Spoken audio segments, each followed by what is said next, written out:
अब जब हम छोटे थे तो हमारा गुजारा करने के लिए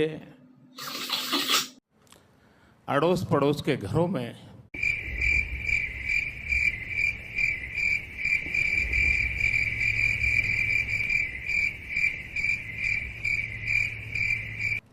अबे जल्दी बोल, कल सुबह पनवेल निकलना है। बर्तन साफ करना,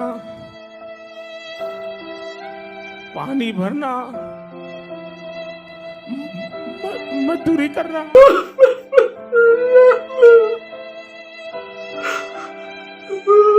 এতটা কষ্ট একটা সিঙ্গেল রান্না বেহায়া মানুষ কিভাবে সহ্য করেছে? আমার তো শুনে সবকিছু ফেটে যাচ্ছে। मैं 35 साल तक भिक्षा मांग करके खाया हूँ। अरे करीब 40 साल मैंने भिक्षा मांग करके खाया है। আবে ভোসলিওয়ালা চাচা, তুমি তো একবারে সুন্দর সুশীল ভদ্রভাবে সাদা ক্লিয়ার পরিষ্কার একেবারে দারুণ ভাবে প্রমাণ সহ মিথ্যা কথা বলে দিলা। একবার বলছো 35 বছর ভিক্ষা করে খেয়েছি, আর একবার ওই মুখেই বলছো 40 বছর ভিক্ষা করে খেয়েছি।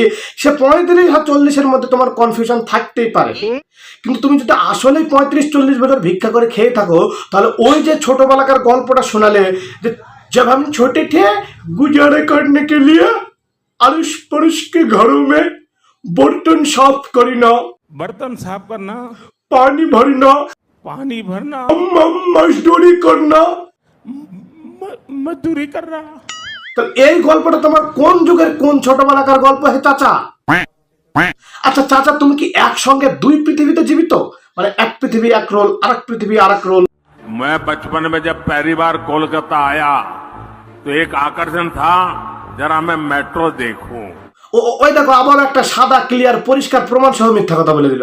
বলে নাকি বচপন মানে ছোটবেলা যখন প্রথম কলকাতায় এসেছিল তখন নাকি ওনার মেট্রো রেল দেখার অনেক শখ ছিল। আচ্ছা চাচা, তোমার জন্মসাল কত বলো তো? জন্মসাল কত বলো? আচ্ছা আমি বলছি তুমি পারবা না। 1950 সালে তুমি জন্মেছো, আর আমাদের কলকাতায় প্রথম মেট্রো রেল জন্মায় 1984 সালে। তাহলে 1984 মাইনাস 1950 কত হয়? a square plus 2ab plus b square. আর দেখ কোথায় স্কয়ার বিস্কয়ার ফিস্কয়ার ঢুকে দিচ্ছে। আরে 1984 মাইনাস 1950 হলো 34 বছর। তাহলে যখন আমাদের এখানে মেট্রো রেল জন্মায় তখন তোমার বয়স 34 বছর, আর তুমি বলছো বচপন। তাহলে তার মানে তুমি 34 বছর বয়সে বাচ্চা ছিলে, তাই না? আরে তোমার যুগের 34 বছর বয়সের এক একজন ব্যক্তির লাদনা মিংসি বাচ্চা ছিল, আর তুমি বলছো তুমি বাচ্চা। আচ্ছা তুমি যদি 34 বছর বয়সে বাচ্চা হও, তাহলে এখন তোমার বয়স হচ্ছে 74 বছর। তাহলে এখন তো তুমি যুবক, একবারে পাক্কা গবরু জবা। আচ্ছা চাচা, তুমি এখন যুবক বলে কি মেলনে চাচির পিছনে পিছনে ভেবে ঘুরছো?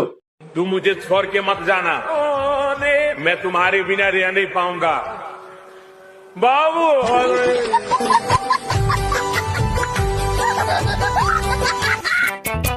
ঠাকুমা ঝুলি খুলবে, মজার গল্প বলবে।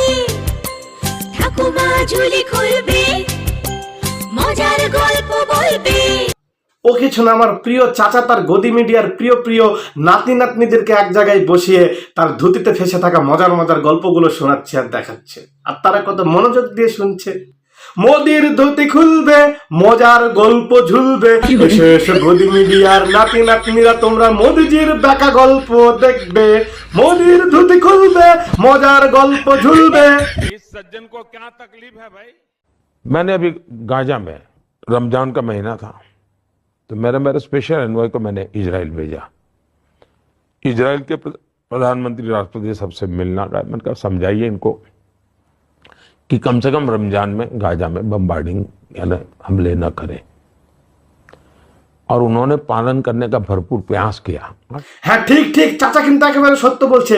ওই যে ইসরায়েল আর গাজার যুদ্ধ রমজান মাসে আটকে রাখার জন্য তুমি তোমার এই স্পেশাল কি কাদেরকে বললে পাঠিয়েছিলে না, ওই কিন্তু আমিও ওইখানে ছিলাম, আমি সাক্ষী আছি। ওই ওদেরকে পাঠানোর আগে হালকা করে তুমি বেশ অনেকটা সস্তা গাঁজা খেয়ে নিলা, আর ওদেরকেও হালকা করে বেশ অনেকটা সস্তা গাঁজা খাইয়ে দিলে, তারপরে পাঠালে, তাই না চাচা? সেই দিনকার কথা বলছো না তুমি? আচ্ছা চাচা, তুমি এবার কোটি টাকা দেশে চুরি করে ফেললা, তাহলে গাঁজা খাওয়ার সময় তুমি সস্তা গাঁজা খাও কেন? একটু দামি গাঁজা খেতে পারো না টাকা খরচ করে? আচ্ছা চাচা, এই যে 10টা বছর তুমি প্রধানমন্ত্রী ছিলে, এই 10 বছরে তুমি কোটি কোটি টাকার, হাজার হাজার কোটি কোটি টাকার এরোপ্লেন, হেলিকপ্টার নিজের নামে কিনে করে নিলা, আবার বহুত জিনিস দেশের বিক্রি করে দিলা, আবার কোটি কোটি টাকার সয় সম্পত্তি নিজের নামে করেছো। আচ্ছা, এই 10 বছরে নিজের কাজ করা ছাড়া, নিজের খেদমত করা ছাড়া আম পাবলিকদের জন্য, মানে আমাদের জন্য একটু কিছু করলে না কেন? আমাদের দিকে তুমি একটু তাকালে না কেন? হালকা করে ফিরে কেন তাকালে না চাচা এই 10টা বছরে? बस समय नहीं मिला, मुझे देखा नहीं, लेकिन এই 10 বছরে তুমি সময় পাওনি চাচা? তোমাকে আর সময় পেতে হবে না চাচা। 10 বছর আমাদেরকে খুব জ্বালালে, এবার আমাদেরকে মুক্তি দাও চাচা, প্লিজ। पिछले 10 साल में जो हुआ वो तो सिर्फ ट्रेलर है। এই 10টা বছর এত লম্বা একটা সময় শুধু ট্রেলারই ছিল? এত ভয়ানক যদি ট্রেলার হয় চাচা, তোমাকে সিনেমা রিলিজ করতে হবে না চাচা, আমরা সিনেমা দেখবো না চাচা। তুমি আমাদেরকে রিলিজ করো, আমাদেরকে মুক্তি দাও, তোমাকে আর সিনেমা মুক্তি দিতে হবে না চাচা। চাচা গো, তোমার এই 10 বছরের লম্বা ট্রেলারে আমরা অ্যাকশন সিকোয়েন্স, ক্লাইম্যাক্স সব বুঝে গেছি চাচা। তোমাকে আর সিনেমা রিলিজ করতে হবে না চাচা, তোমরা আমাদেরকে রিলিজ করে দাও, তোমরা আমাদেরকে রিলিজ করে দাও, আমাদেরকে রিলিজ করে দাও, আমাদেরকে মুক্তি দিয়ে দাও চাচা। সিনেমা দেখা হারাম। 4 जून बीजेडी की एक्सपायरी डेट लिखी हुई है, मान लीजिए। সঠিক বলেছেন।